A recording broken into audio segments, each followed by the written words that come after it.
All right.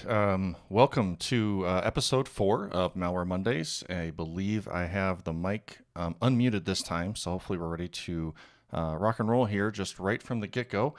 Just kind of checking things over in the YouTube studio and the OBS stream, make sure I have everything set up. It sure looks like I do.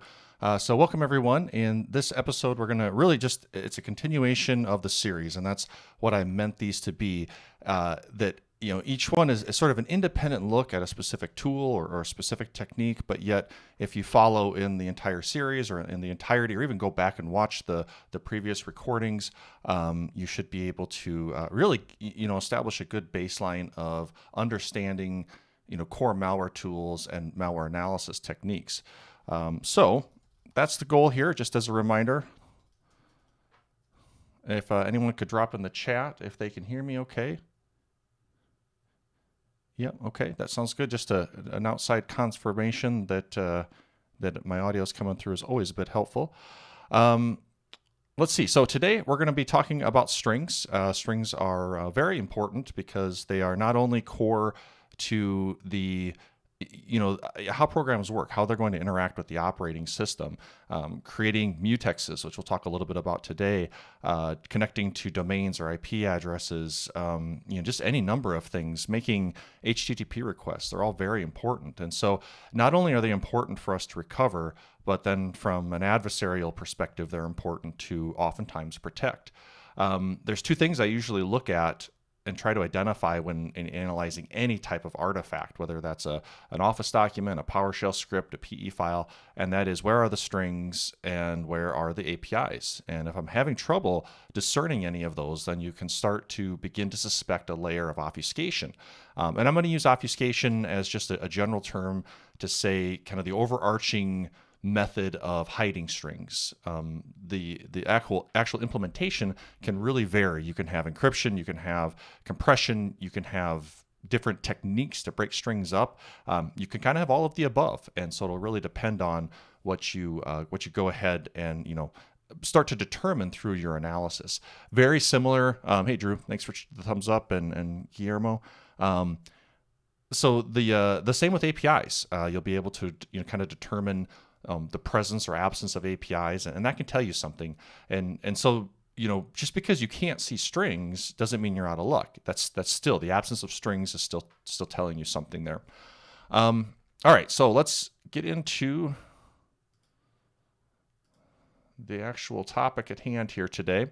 Before we get started, I just wanted to a couple of announcements here. I don't have the next episode scheduled. I am anticipating to get that live next week, probably early Friday morning Central Time. I'm in Central Time, so I usually base everything off of that.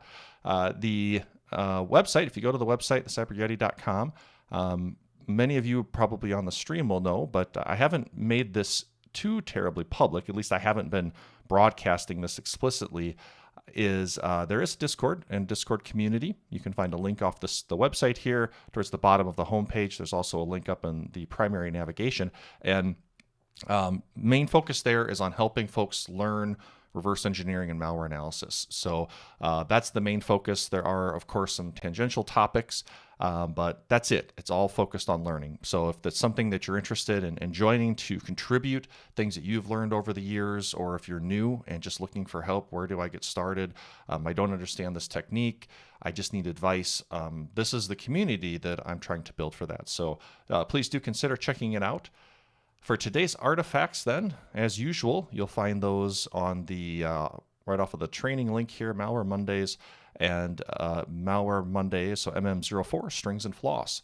The password, I'm gonna make this a little bit more prominent here, but the password is the Cyber Yeti, and I have to use a non-standard password. Apologize for that, but if I don't, I'm just running into, and others as well, have run into too many issues with browsers getting super nosy and blocking the downloads or flagging the site as distributing malicious or malware, which it is, but it's intentional in this case.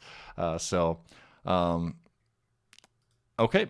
this is what we're going to learn today, or what we're going to discover. We're going to look at a custom sample and be trying to identify the name of the mutex. We'll get into that in here in just a moment. We're going to look at the difference between ASCII and Unicode strings or characters, and then we'll do a little bit more probing here on our Amadey malware, and take the previous analysis and use that as we build up to looking at some of the basic. Now, in terms of looking at basic static and basic dynamic, really you can kind of look at them in any order as you're learning. At least that's my opinion. Basic static tends to be the place that a lot of folks start, and then they move into basic dynamic. But in practice, when I'm doing my analysis, I'm oftentimes using both simultaneously. So that's really ultimately the goal that we want to get after, or get at by the end of, I don't know at what point we'll transition into some of the more advanced techniques. We certainly will. But build a solid foundation of basic techniques so that you can use those simultaneously. Hello, Kilo Oscar. Will we look at virtualization techniques one day?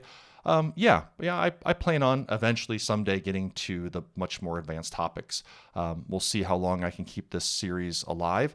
As you may have noticed, some of the behind the scenes episodes are coming later and later, and that's just because life I continue to struggle with overcommitment. I have a knack of not saying no to many things. So life can really slow me down at times, but I'm trying here. And of course, feedback. If you find the behind the scenes not helpful, I'd love to know that. If you find them helpful, I will continue to try to create those when they are relevant. Okay. So here's our sample program then. We have XOR. I call this XOR encryption. I know there is probably many that will want to debate whether XOR is encryption or not. I go with encryption because I believe by definition it is encryption. Even though it may be simple and relatively easy to recover, it is still using a standard algorithm with an unknown piece of data, which is the key. And if I give you this encrypted data, you cannot decrypt it without the key.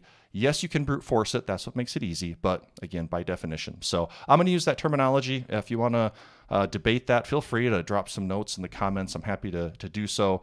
I'll probably just link you to the definition of encryption on Wikipedia, though. So, just forewarning, you have been warned. Okay, so what do we have in the program? I covered a lot of this in the behind the scenes, so I'm not going to spend a ton of time here because I don't want to be too redundant. We have a number of strings here that are utilizing essentially, a way to directly define the byte value. And so you have that with this \x, and then, oh my, this is really slow. And then, 2 hex digits, that defines the byte. So \x C3, \xFF, I'm explicitly defining those byte values because the original string, I went ahead and used a real simple, which you'll see defined in the source code here, XOR loop or function in order to XOR each byte with the hard-coded key, in this case, which is hex 97, got the resulting output text, the ciphertext, if you will, and then just pasted that here into the program. So we have 2 strings that we can't readily recover, and we'll see those here when we look at this in the binary and use our string recovery utilities. We also have a wide character string and an ASCII string. Wide character is kind of a Microsoft term. Unicode is maybe a little bit more prevalent. The idea, though, is that there are 2 bytes per character with these wide character strings. And with the ASCII strings, we're only dealing with single byte per character. And then there'll be 2 terminating null bytes for our wide character and a single null byte for our ASCII. We'll also have terminating null bytes for our encrypted strings here. So we'll see those here in just a minute in the hex editor. The overall flow of this program, and again, think about this. If you're typically not going to have source code when analyzing malware. And so that's also a perspective why we look at one with source and then one without, is because hopefully that helps to bridge that gap, to go from having kind of full comprehension to then what it's like when you're doing typically more reverse engineering and you don't know. You just have a binary, and it's all of this analysis that we're doing that helps you derive your answers and your conclusions. So with this binary, it's going to check for a mutex and then create a mutex based off of this mutex name, which we don't know at this point. We don't, not every API that is function that can interact with the operating system is going to be clear or evident. Now, the mutex one is, in particular, create mutex. We can use a tool, and we'll use System Informer here in just a moment, to see that mutex and that mutex name.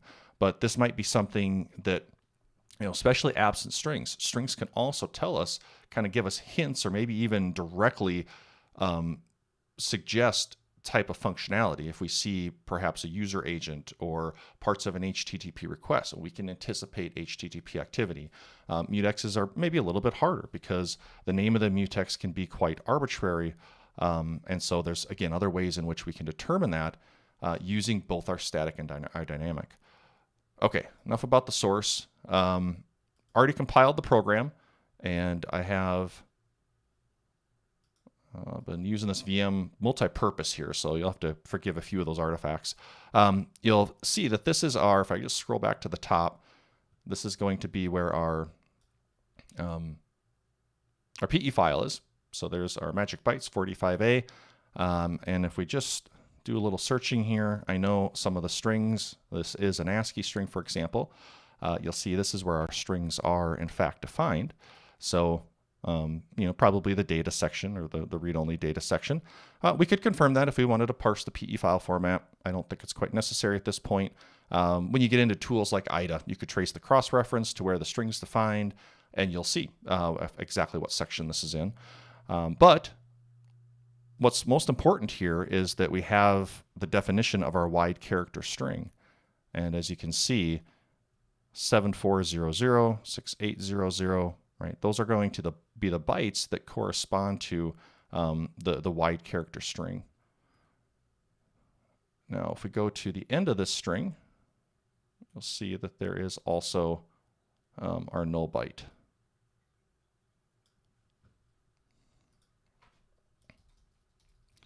All right, just give me 1 second here. I need to check something.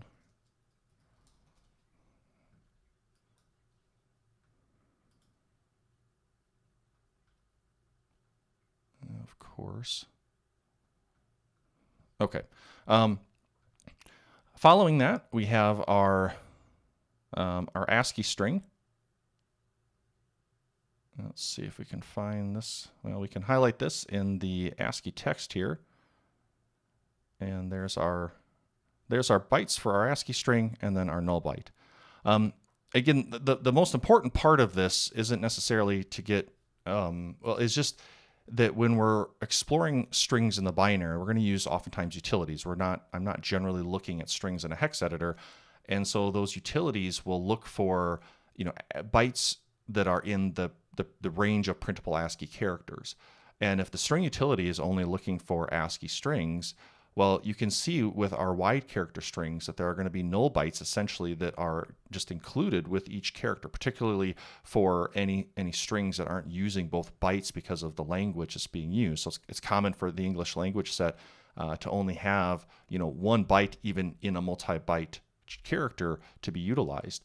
And so the null byte helps to determine when that string is terminated. And if each character has a null byte, and it's only looking for ASCII strings, then that can limit the amount of strings that you're recovering. And so utilities, string utilities in particular, many of them, such as FLOSS, will recover both. You'll be able to provide both simultaneously, and that way you don't miss any of the wide character strings. If you get into some of the internals of Windows favors multi-byte strings. And so there are going to be oftentimes when dumping strings on a binary, you will recover wide character, but there may or may not be related to the binary at hand. And that's another kind of aspect of doing string analysis, is that when you're dumping strings, as you'll see in just a moment, we only define two human readable strings and then 2 obfuscated strings. But when we dump strings, we're going to get a lot, right? Here you can even see in our hex editor, there's a lot of strings. These appear to be part of the imports. The name of the function and the library from which it's being imported from. Now, we also have our obfuscated string data, C3FFF2, for example. And here you can see those are the bytes, C3FFF2. Here's E3FFFE. Go back to HXD.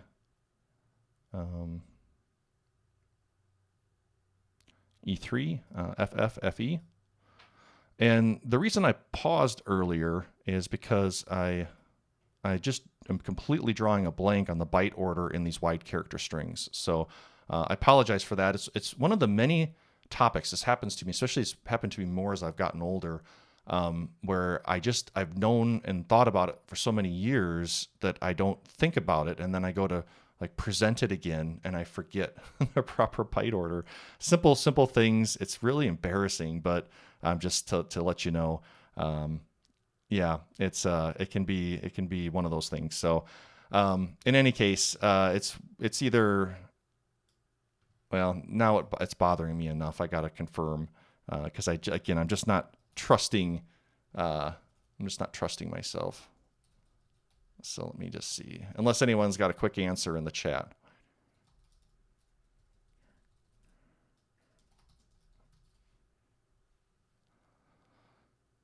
Let's see here. And there's probably a really easy way that I'm just mentally blanking on because now I've turned it into a thing. Okay, well, I'll look it up. Post something here in the chat, in the comments here once I'm done. Again, apologize for forgetting such simple things, but I'm trying to be realistic too when it comes to these live streams. So often, I'm going to go on a tangent here for just a moment, but so often these are so stressful and anxiety producing because I get so worried that I'm going to mess up something like this. And so I prep and I prep and I prep. Well, this happens to me all the time. I forget the byte order and then I have to look it up. So it's just I guess a part of life, at least for me. Anyways, let's move on. So we've got our strings. Now we can start looking for or extracting those strings. We've got a couple of utilities. I'm using a Flare VM. Sorry, my desktop is a little messy here. I've got a number of things I'm working on. The first one that we'll utilize, I'm just going to right-click on the binary, and the Flare VM will come with the strings utility. I don't actually know much about it. I haven't looked into where it comes from or who developed it, but it's just a nice, easy one because it essentially spits out all of your strings here as any other utility would. It's kind of in this text editor style, and you can use the find button up above, or the find box up above, to search for your strings. So we can just scroll down here. I think more or less the algorithm is to start at the top of the binary and work its way down. So we'll be able to find this a little bit further into the output, and there's our ASCII string. This is an ASCII string. You notice that it did not print the sequence of bytes for our obfuscated string because they likely didn't all fall, or enough of them fall, or any of them fall. In the printable ASCII range, it's like what, hex 4, whatever. Again, easy thing to look up. But it didn't get our Unicode or our wide character. And so if we scroll down, this tool also does Unicode strings. And so again, very similar. We can scroll down here and okay, there it is. This is a wide character string. So it did in fact recover that for us. You can do a search here. This is, right, and that would help find it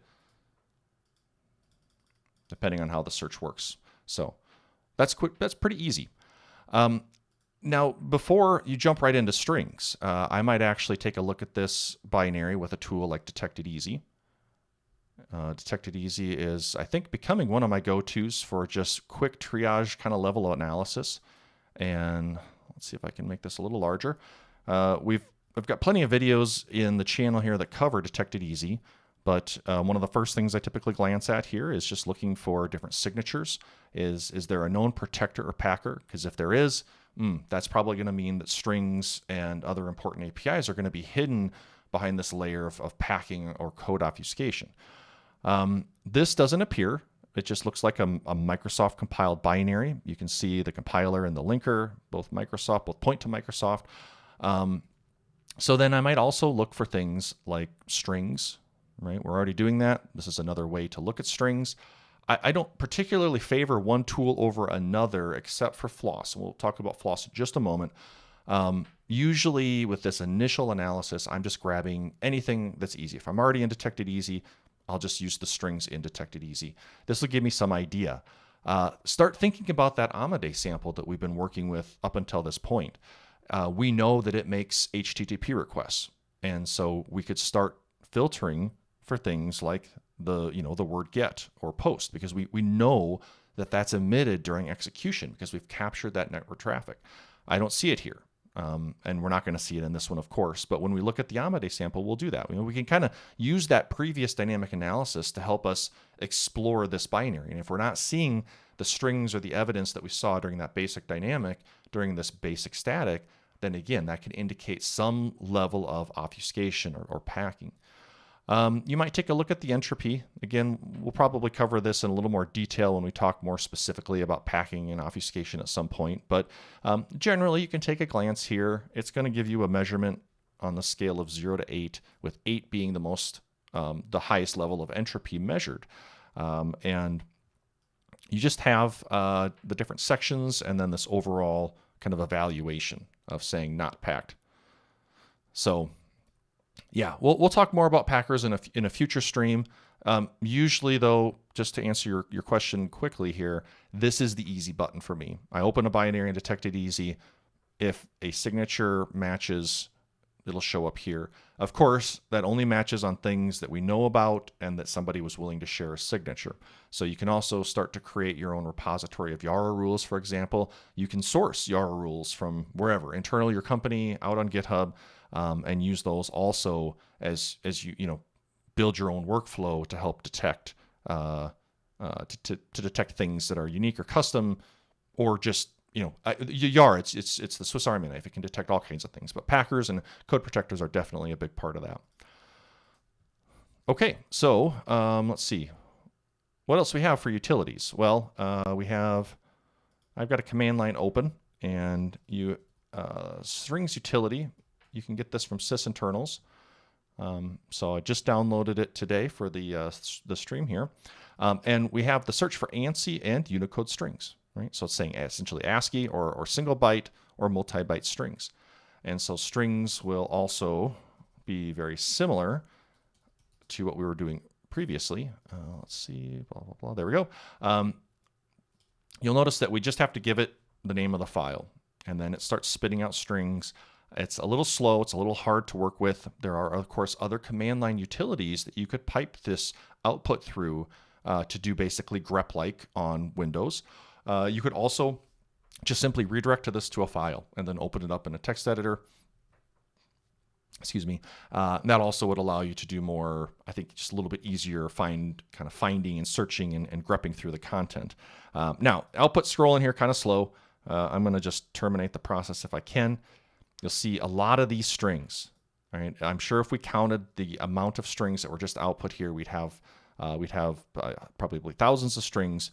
But just scrolling through them, okay, there's our wide character, there's our ASCII, right? So this tool appears just blended them together. Maybe we're in a section. Sometimes, just like the strings utility that we looked at previous, they'll have discrete sections in the output that'll say, okay, here's your ASCII strings. Okay, now here's your Unicode strings. I don't remember if this tool does that. It certainly doesn't look like it's done that. So perhaps it's just blending them together. If you look at the options, you can tell it to do one or the other. Sometimes I'll do that. I'll say, okay, I only want to look at ASCII, and now I only want to look at wide character. So that definitely can be something that you can kind of toggle through the settings in the tool. But what I really want to point out at this point is just all of the junk, right? There's bytes, lots of bytes in the file. For a PE file in particular, we've got metadata information and headers and all the different structures. You'll have data, you'll have actual code. You'll have code and data that are mixed together. And so it can be really difficult to actually pull out the string data. And strings utilities are generally quite simplistic, and that they're just going to look for a minimum number of bytes that fit in that ASCII range that have a null byte, and then print. Or if they're Unicode, a certain number of Unicode characters that fit in that printable range with a double null byte, and then print those. And so we're seeing that here. So you're getting a lot of output, and a lot of it is just stuff we have to begin to mentally kind of sift through and say, yep, that's nothing, I can ignore this. You're also going to find, as I mentioned earlier, we're going to have strings that are going to likely be a part of the runtime or code that was generated by the compiler.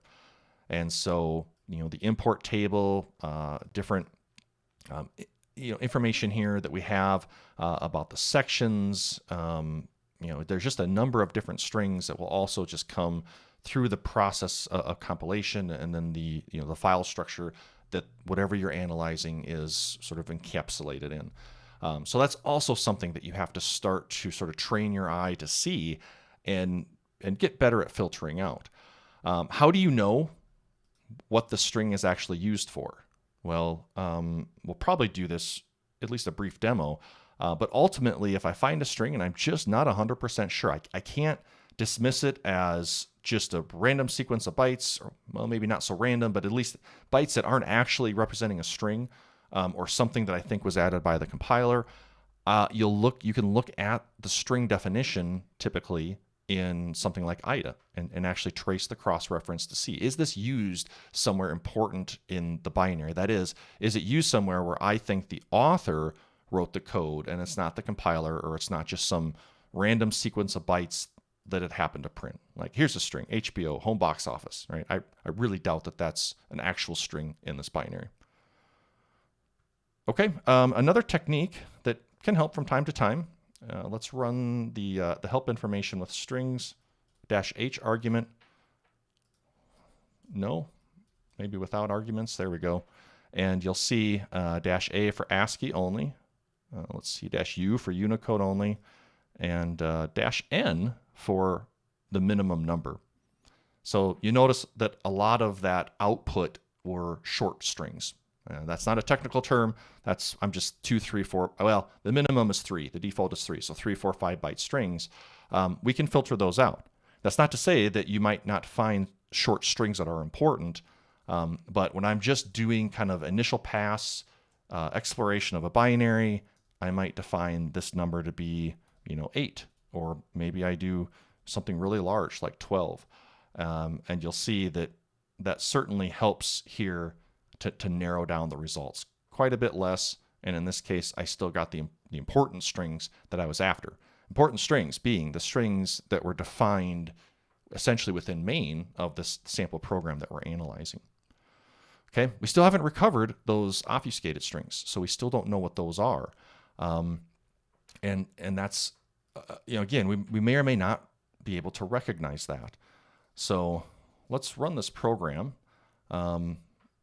Actually, let's do this. Let's take a look at that binary just one more time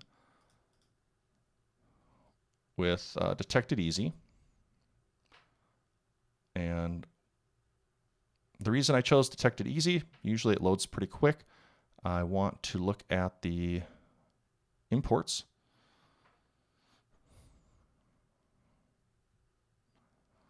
And so, one way that you might be able to anticipate finding strings, and again, this also it's kind of hard to separate the two. But if we're looking for further signs of obfuscation, maybe packing, we might open a binary and see that there are very few imports.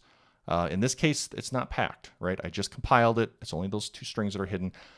So I'm going to see all of the imports. You'll see there are a lot more imports. I'm only using the mutex. But I know that create mutex and open mutex, create mutex in this case is going to use a string value. So that could be an indication that during runtime, there might be a string, a mutex that's created and a string, the value of that mutex that I could observe. So let's just run the program. And okay, it's running. There's the encrypted string. There's the encrypted string value. So you can see that one's pretty easy to recover in this case because I'm simply printing it out. Normally, if malware author is trying to hide the string will become, in its decrypted or decoded state, a deobfuscated state at the time it's utilized. They won't necessarily print them all out for you to be nice and convenient. But in this case, let's open up System Informer, very similar to Process Explorer, and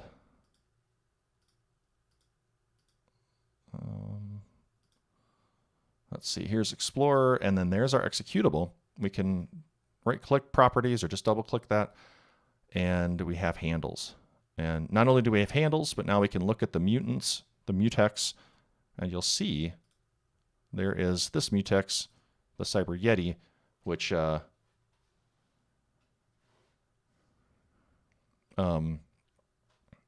something that certainly feels very custom or very unique to this executable. All right, so the idea behind the mutex is that the mutex can be created. It can provide mutual exclusion. If I've created the mutex in this program, as you saw in the behind the scenes, and now I try to run another instance of the program, and it also checks for the mutex. If it's already created, then it knows, hey, I can't, or in this case, I don't want to run because there's already an instance of me running. And so it can just be used to control mutually exclusive access to different objects.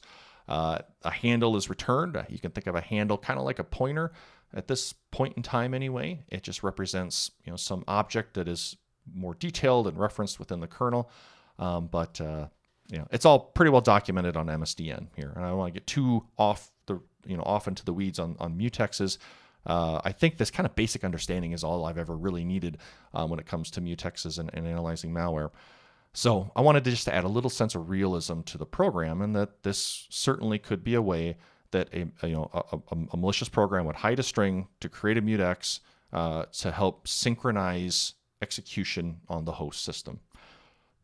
So we can see that, and now we know, okay, there must be some layer of obfuscation with the strings, because I didn't recover that string, the Cyber Yeti, but when I run it and I observe, because I saw that call to create mutex, I observed it with System Informer, now I can see a value.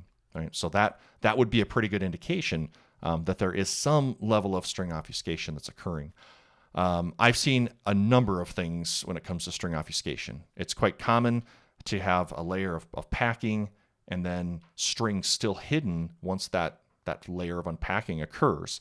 I've seen it where like what I would consider the less important strings were hidden, but the more important strings weren't. For example, an HTTP header value was encrypted, but the actual IP or domain that it was connecting to was not. And so there's just a wide variety of different folks out there that decide to write malware and have their different reasons, motivations, and experience levels as to how they apply string obfuscation and what techniques they use as well. You can see it's effective though, right? If we just want to recover strings, right? In this case, our basic static and dynamic help us to recover that. But just doing the basic static alone, even just a simple single byte XOR still prevents and presents a layer of obfuscation and can slow our analysis down and even sometimes cause trouble with our automated tools.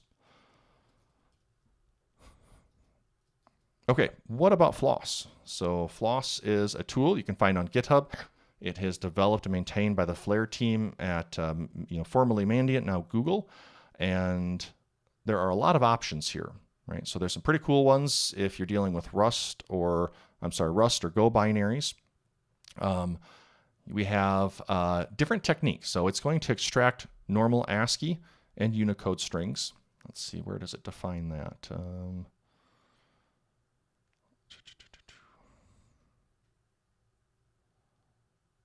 I guess maybe it just does it by default. You'll see you get both ASCII and Unicode, but then you'll also get these other techniques that most string utilities don't do. There are, here we go, static strings. So that's regular ASCII and UTF-16 LE wide character. Then we have stack strings. These are special strings constructed on the stack at runtime. Again, if you're not familiar with stack strings, I joined the Off by One live stream just a couple of weeks ago, and we actually talked about stack strings there. Likely it'll come up at some point here in the future on the live stream, on my live stream as well.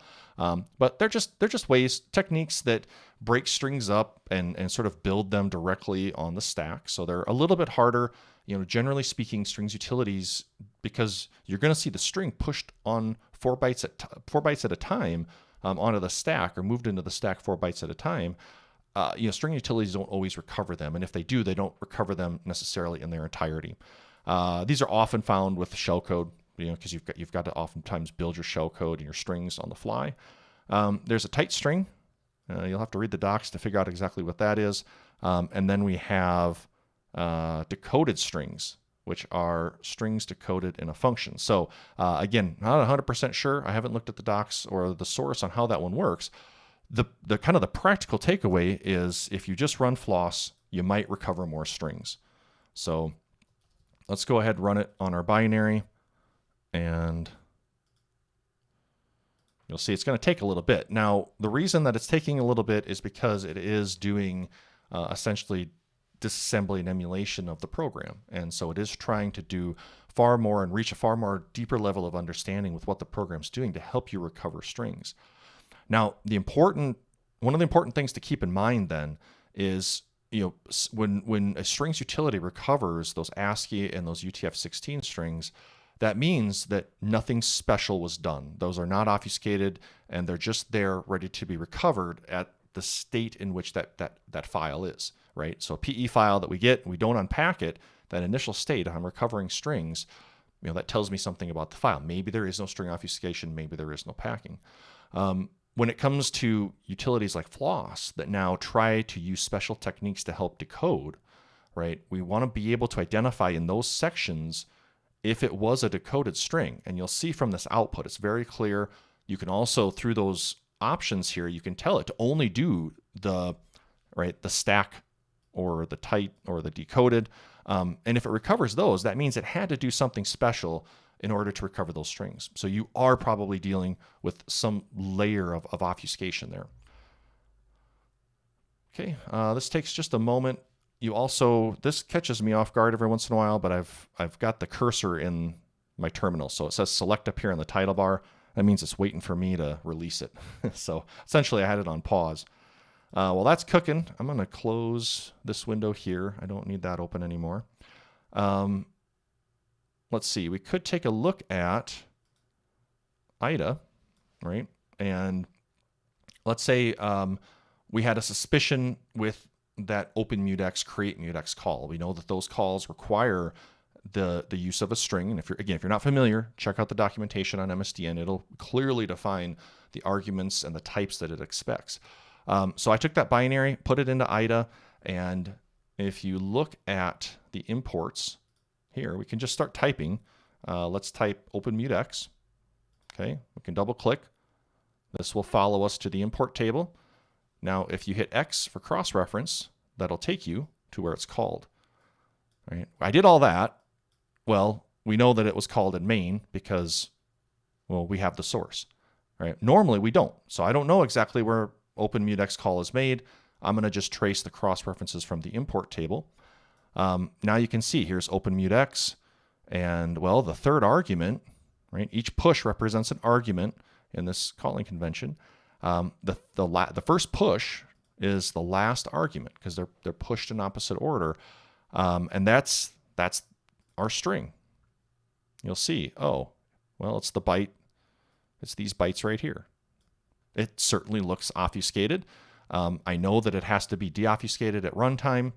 So that would mean if I trace the cross references to that string, and that's up here, right? There must be, well, right here, there must be a function that's responsible for that.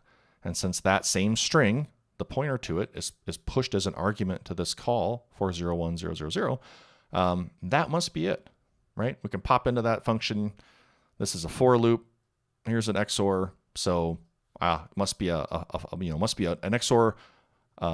Must be a loop that XORs the bytes, right? You can kind of look at that real quick and discern that as you get used to looking at this sort of disassembly.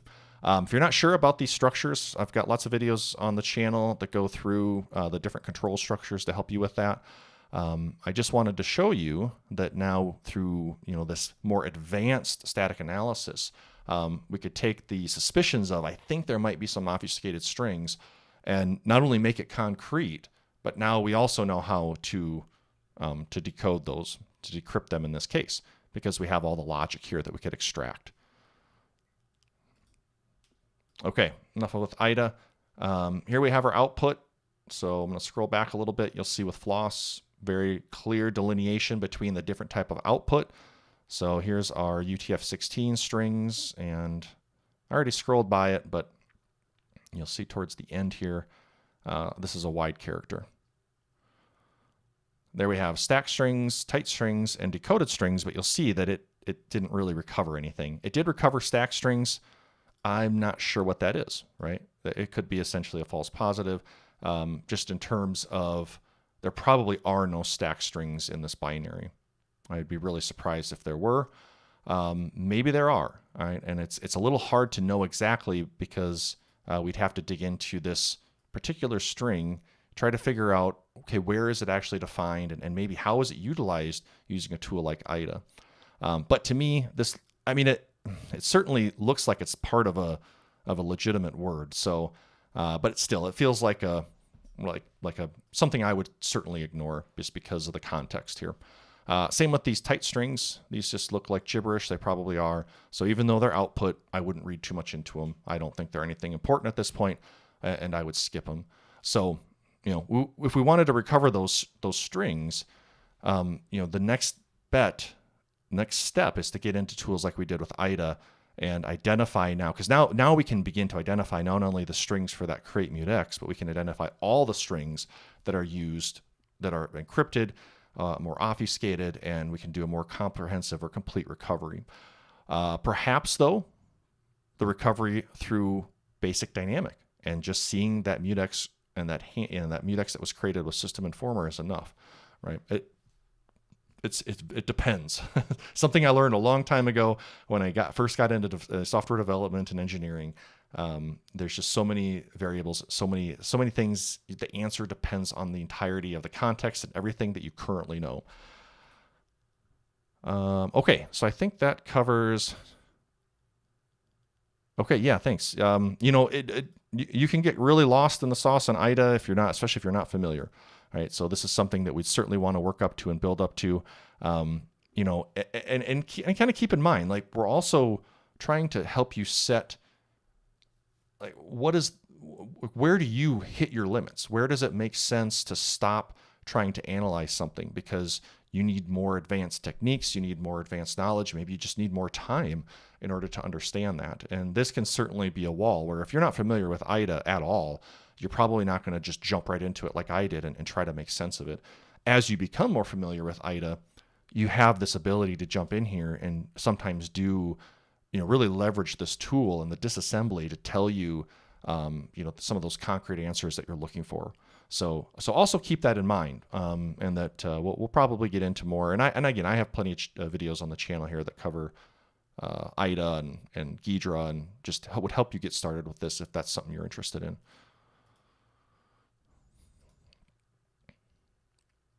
Okay, let's see. The last binary then, right, without IDA, I wouldn't necessarily know where those strings were located, how to recover them. All of my tools here didn't necessarily help, but the dynamic analysis did. So that might be enough at this point. I've recovered, a mutex that could be used to identify this malware as you were running on a system, and that's all that I could. We could look at, as you saw, where those strings are defined in the hex editor, I suppose. Right? We might be able to, I don't know if I would do this, but I'm just thinking, since I have the foreknowledge here, maybe there's some byte sequences in here that I might just try to XOR. We could certainly, in fact, we could do that very easily with O10 editor. So let's open this up with O10.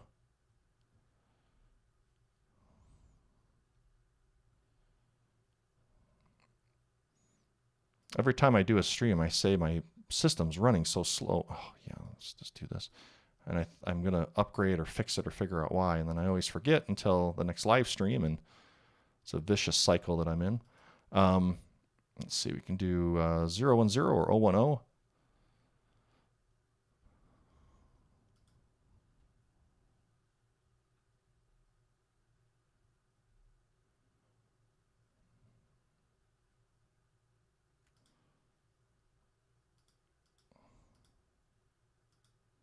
Lots of stuff opened here. And let's do a search for this is find, not hex bytes, we'll do text search, and there we go. So there we have our bytes. Let's see if I can zoom this in. There we go, yep.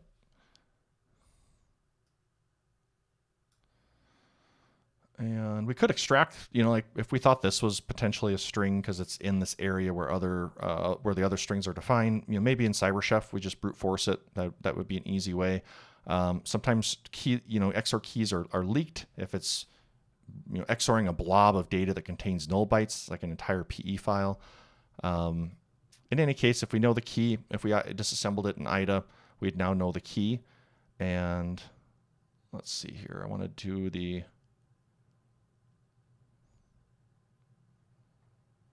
binary XOR, signed byte.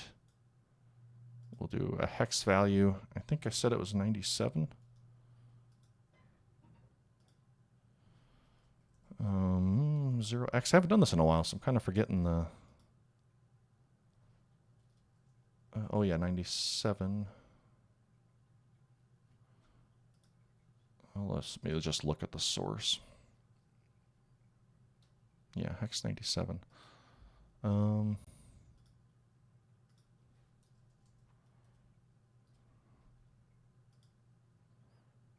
Contains an invalid value. I guess I'm forgetting. Well, this is when you try to do things live. I guess you forget things too easily. Well, let's do this.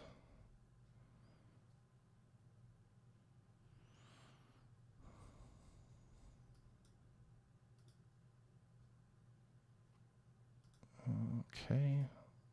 Hex. I'll just convert this to base 10. 151. Maybe that'll work. 151.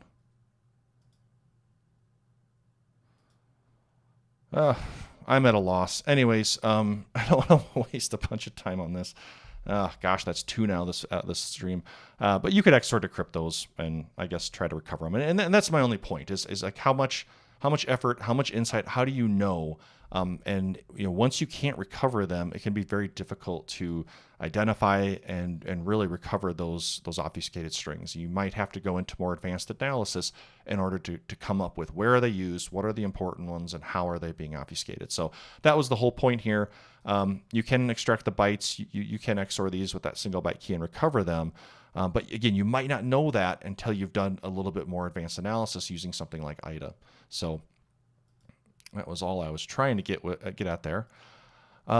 Let's take a look now at our actual malware, our Amadey sample, and I'm going to start FLOSS on that sample here. This is likely going to be a much larger sample, so larger sample, the more bytes, the little more work that this thing has to do. I also haven't done any real basic analysis yet. So while we can look at strings, let's just do that for a moment here. I'll just do the right-click strings. Again, this seemed like the easiest and most convenient to do at the time. Hi, Mike. Yep, that's an indication of a big file here.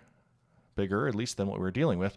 Right, there actually is some things that jump out right away that are important to recognize. And that is this right here, mpress and mpress2.